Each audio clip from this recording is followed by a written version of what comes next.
ዶክተር ወዳጄን ታውቁታላችሁ። ለምን የሚሰብከው ኦርቶዶክስ ነው? ለምንድን ነው ወደዚህ የማይመጣው? በጣም የሚሰብከው ስለ ኦርቶዶክስ ነው። የሚሰብከው ስለ ታቦተ ጽዮን ነው። ስለ ቅዱስ ጊዮርጊስ ነው የሚሰብከው። ስለ ቅድስት አርሴማ ነው የሚሰብከው። መምጣቱ አይቀርም፣ ቶሎ መምጣት። የምታገኙ ሰው ነገሩ ጥሪ አድርጓል። የአርባ ምንጩ ሊቀ ጳጳስ በሉና ነገር በጎ ነገር እንወስዳለን እኛ። ሰባኪና ንብ አንድ ነው። በጎ ነገር ነው የተናገረው። 9ኙን የክርስቶስ በዓላት በዝርዝር አስቀምጦ አብራው ያለች ቤተልሔም ደግሞ ጋዜጠኛዋንም አይታችኋታል። የሚገርም ነው። እኛ ስበኩልን አላልናቸውም፣ ስለ ኦርቶዶክስ ንገሩልን አላልናቸውም። እግዚአብሔር ስለ ራሱ መንግስት ያሰብካል። ፕሮቴስታንት ሰባኪዎች ኦርቶዶክሶችን ይቅርታ ሊጠይቁ ይገባል አለ። ኦርቶዶክሶች በስላሴ ያምናሉ። የኛ ሃይማኖት አለች በስድብ ላይ የተመሰረተ ነው።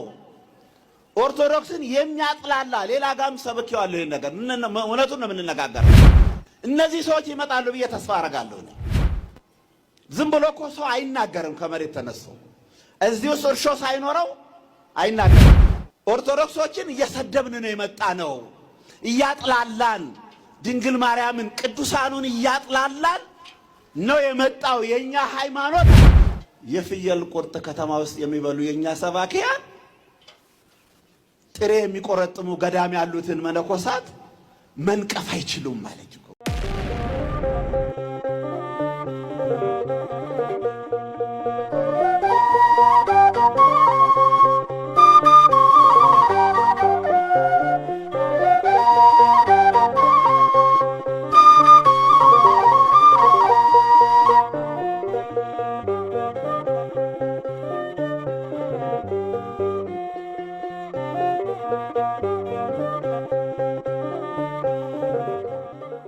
ይሄ ዶክተር ወዳጄን ታውቁታላችሁ።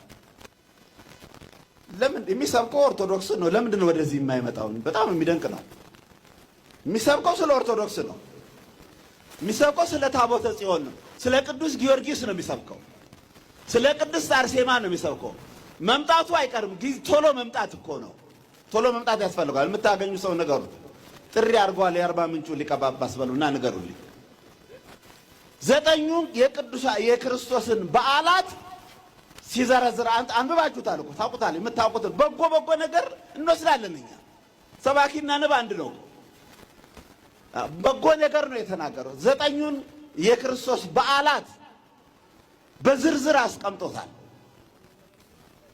ያው 9 ተሳቱ በዓላት የጌታን 9ኙን በዓላት አብራው ያለች ቤተልሔም ደግሞ ጋዜጠኛዋንም አይታችኋታል። የሚገርም ነው። እኛ ስበኩልን አላልናቸውም፣ ስለ ኦርቶዶክስ ንገሩልን አላልናቸውም። እግዚአብሔር ጠላት አስነስቶ እኮ ስለ ራሱ መንግስት ያሰብካል። ምን አለች ደግሞ እሷ? የፕሮቴስታንት ሰባኪዎች ኦርቶዶክሶችን ይቅርታ ሊጠይቁ ይገባል አለች እኮ። እውነት ነው። ይሄ ይቅርታ ሊጠይቁ ይገባል። ኦርቶዶክሶች በስላሴ ያምናሉ። የኛ ሃይማኖት አለች በስድብ ላይ የተመሰረተ ነው። ኦርቶዶክስን የሚያጥላላ ሌላ ጋም ሰብኬዋለሁ። ይሄን ነገር እውነቱን ነው የምንነጋገረው። እነዚህ ሰዎች ይመጣሉ ብዬ ተስፋ አደርጋለሁ። ዝም ብሎ እኮ ሰው አይናገርም። ከመሬት ተነስቶ እዚህ ውስጥ እርሾ ሳይኖረው አይናገርም። አዎ ኦርቶዶክሶችን እየሰደብን ነው የመጣ ነው፣ እያጥላላን ድንግል ማርያምን ቅዱሳኑን እያጥላላን ነው የመጣው። የኛ ሃይማኖት አለች። እውነት ነው፣ ስድብ ነው፣ እውነት ነው።